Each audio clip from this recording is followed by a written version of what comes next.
आज कहानी है फिल्म जंजीर की, जिसमें अमिताभ बच्चन इत्तफाकी तौर पर हीरो बन गए और बाद में सुपरस्टार।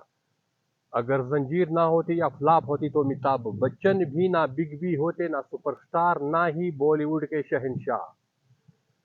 तो आज की कहानी बहुत दिलचस्प होने वाली है। कई ऐसे राज जिसे आप नहीं जानते होंगे से पर्दा उठने वाला है। ये राज आप तभी जान पाएंगे जब आप वीडियो आखिर तक देखेंगे। कोलकाता में अमिताभ बच्चन की फिल्म का प्रीमियर था। वो बहुत उम्मीद से यहां आए थे, मगर उन्हें कोई भी पहचान नहीं रहा था। प्रीमियर में आए लोगों की दिलचस्पी प्राण में थी और सब शेर खान की जय जयकार लगा रहे थे। ये देखकर अमिताभ की आंखों में आंसू आ गए। फिर प्रोड्यूसर डायरेक्टर प्रकाश मेहरा इनके पास आए और कंधे पर हाथ रख कर बोले, हौसला रखो, अभी जो लोग प्राण प्राण बोल रहे हैं, फिल्म देखने के बाद अमिताभ अमिताभ चिल्लाने लगेंगे। जब तक बैठने को न कहा जाए शराफत से खड़े रहो। ये पुलिस स्टेशन है, तुम्हारे बाप का घर।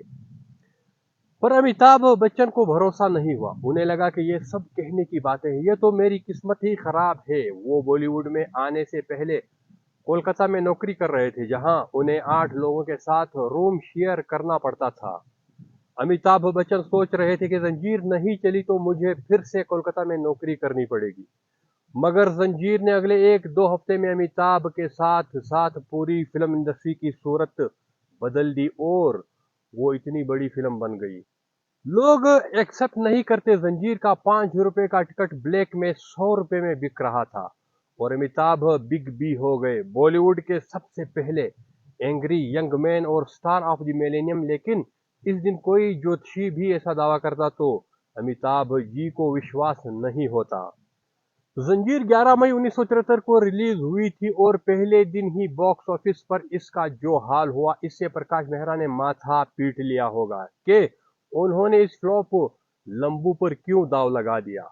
उन्हें सबने मना किया था कि तुम किसे हीरो ले रहे हो, ये कहां से हीरो लगता है, ये तो जिस फिल्म में छोटा सा रोल करता है वो भी फ्लॉप हो जाती है, इस पर इतना बड़ा रिस्क मत लो भाई। प्रकाश मेहरा ने बॉम्बे टू गोवा में इनका काम देखा था, जिसमें अमिताभ का ये सीन देखकर उन्हें लगा था कि जंजीर के लिए ये परफेक्ट हीरो है। इस सीन में फाइटिंग से पहले और फाइटिंग करते हुए अमिताभ ने जैसे तेवर दिखाए, इससे प्रकाश मेहरा ने इन्हें हीरो बनाने का रिस्क ले लिया था। और पहले दिन से ही जंजीर के कलेक्शन देखकर इनका कॉन्फिडेंस भूलने लगा। फिल्म से पहले वो 4 सिल्वर जुबली दे चुके थे, मगर जंजीर रिलीज होने के 4 दिन तक वो भी सकते में रहे और उन्हें अपनी तबाही सामने दिख रही थी। मगर 5वें दिन चमत्कार हो गया। रिलीज के 5वें दिन 16 मई 1973 को प्रकाश मेहरा ऑडियंस के रिस्पॉन्स देखने निकले थे। इनकी उम्मीदें टूट चुकी थी, पर उन्होंने देखा कि जंजीर का टिकट लेने के लिए गैलेक्सी सिनेमा के सामने लंबी लाइनें लगी हुई थी।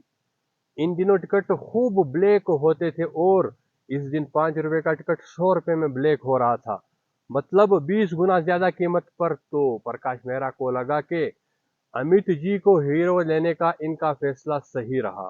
पर इन सब पर भी भरोसा नहीं हो रहा था। जब सब ओर से खबरें आने लगी कि जंजीर हिट हो रही है और लोग इनके काम को पसंद कर रहे हैं, वो रातों रात सुपरस्टार बन गए।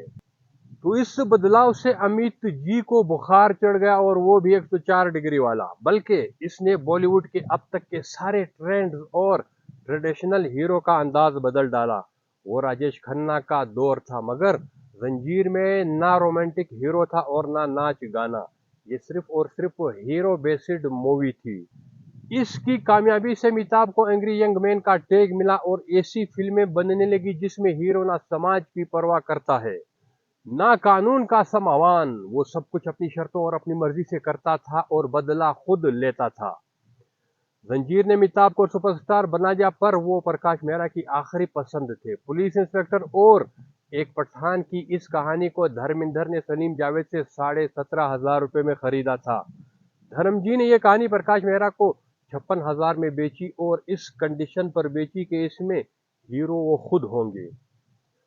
मगर समाधि के बाद धर्मेंद्र के भाई बहनों को प्रकाश मेहरा से ना जाने क्या चिढ़ हो गई कि उन्होंने धर्म जी को इनके साथ जंजीर में काम करने से रोक दिया। धर्मेंद्र इस फैसले पर जिंदगी भर पछताते रहे। सलीम जावेद की शर्त थी कि इसमें टॉप की स्टार कास्ट होनी चाहिए, तो उन्होंने पठान यानी शेर खान के रोल के लिए प्राण को साइन कर लिया। अब बात थी हीरो की। वो दिलीप कुमार के पास गए तो उन्हें कहानी पसंद नहीं आई। जियो आनंद साहब के पास पहुंचे तो वो बोले, क्या प्रकाश इसमें कुछ गाने वाने डालो, ये कैसा हीरो है जो ना तो हंसता है और ना गाने गाता है। तो प्रकाश मेहरा से इनकी इस बात पर बहस हो गई कि आपने किसी इंस्पेक्टर को गाना गाने या नाचते हुए देखा है कभी? फिर उन्होंने राजकुमार से मीटिंग फिक्स की और स्टोरी सुनाई तो राजकुमार कहने लगे कि जानी, ये तो मेरी ही कहानी है। मैं एक और फिल्म में पुलिस इंस्पेक्टर रह चुका हूँ। तुम यूनिट लेकर कल मद्रास आ जाओ, कुछ महीनों तक मेरी शूटिंग है। जंजीर को भी वहीं शूट करेंगे। प्रकाश मेहरा इनसे सॉरी बोलकर वापस लौट आए। मतलब कहीं भी बात नहीं बनी। इस वक्त प्राण साहब के बेटे ने उन्हें सलाह दी कि आप एक बार बॉम्बे टू गोवा देख के आओ, इसमें जो लंबू है वो आपकी कहानी पर फिट बैठेगा। तब प्रकाश मेहरा ये फिल्म देखने गए और अमित जी को साइन कर लिया। सिर्फ वो सीन देखा जहां सैंडविच खाता वो बाहर आता है और उसकी शत्रुघ्न सेना की लड़ाई होती है। सिर्फ वो सीन देखकर इनकी बांछें खिल गई। मगर मौके और किस्मत के बिना टैलेंट किसी काम का नहीं होता। आनंद और बॉम्बे टू गोवा में इनको थोड़ी पहचान जरूर मिल चुकी थी, पर इन दोनों में अमित जी का रोल बहुत छोटा था।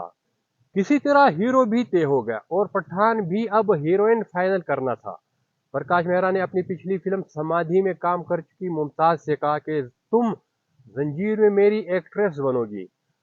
तो मुमताज ने कहा ओके। प्रकाश मेहरा ने उन्हें साइनिंग अमाउंट भी दे दिया, पर जैसे ही उन्होंने अमिताभ बच्चन का नाम लिया तो पहले तो मुमताज चौंकी, फिर उन्हें अचानक याद आया कि वो तो शादी करने वाली है, अब इनके पास वक्त कहाँ रहेगा।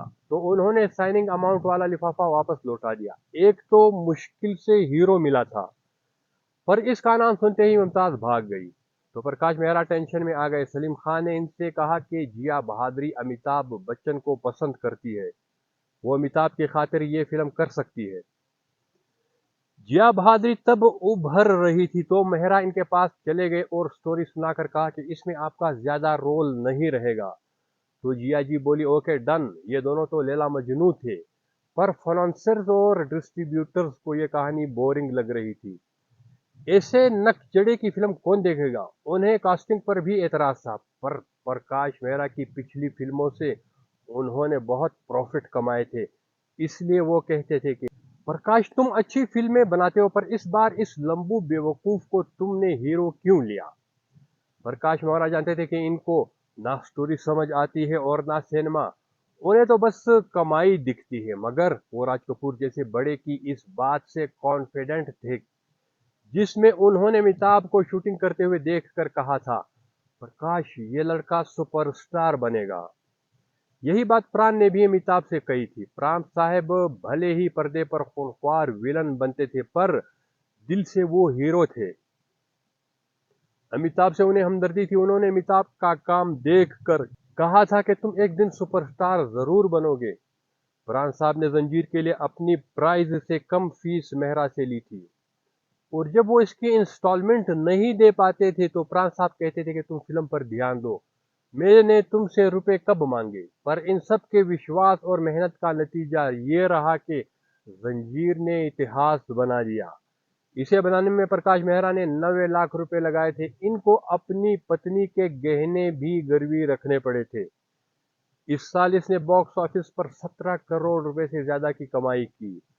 जंजीर हिट होने के बाद प्राण साहब ने अमिताभ बच्चन को फोन किया और कहा कि मैंने कहा था ना तुम सुपरस्टार बनोगे। जो प्रोड्यूसर्स और डिस्ट्रीब्यूटर्स अमिताभ को मनहूस मानते थे, वही इनके घर के आगे लाइन लगाकर खड़े हो गए। अमिताभ ने जंजीर से पहले जिन फिल्मों में छोटे मोटे रोल किए थे, इनके पोस्टर्स में अमिताभ के बड़े बड़े फोटो लगाकर उन्हें दोबारा रिप्लेस किया गया और निर्माताओं ने दोबारा इन फिल्मों से कमाई की। जंजीर के बाद अमिताभ बच्चन और प्रकाश मेहरा की जोड़ी बन गई और निर्माताओं ने दोबारा इन फिल्मों से कमाई की। जंजीर के बाद अमिताभ बच्चन और प्रकाश मेहरा की जोड़ी बन गई। दोनों ने लावारिस, मुकद्दर का सिकंदर, शराबी जैसी बैक टू बैक 7 हिट फिल्में दी। क्या जंजीर हिट नहीं होती तो अमिताभ का कैरियर खत्म हो गया होता? कमेंट बॉक्स में जाकर अपनी राय बताइए और वीडियो अच्छी लगी हो तो चैनल को सब्सक्राइब और वीडियो को लाइक और शेयर भी कर दीजिए। आपसे फिर मुलाकात होगी अगली वीडियो तक के लिए गुड बाय।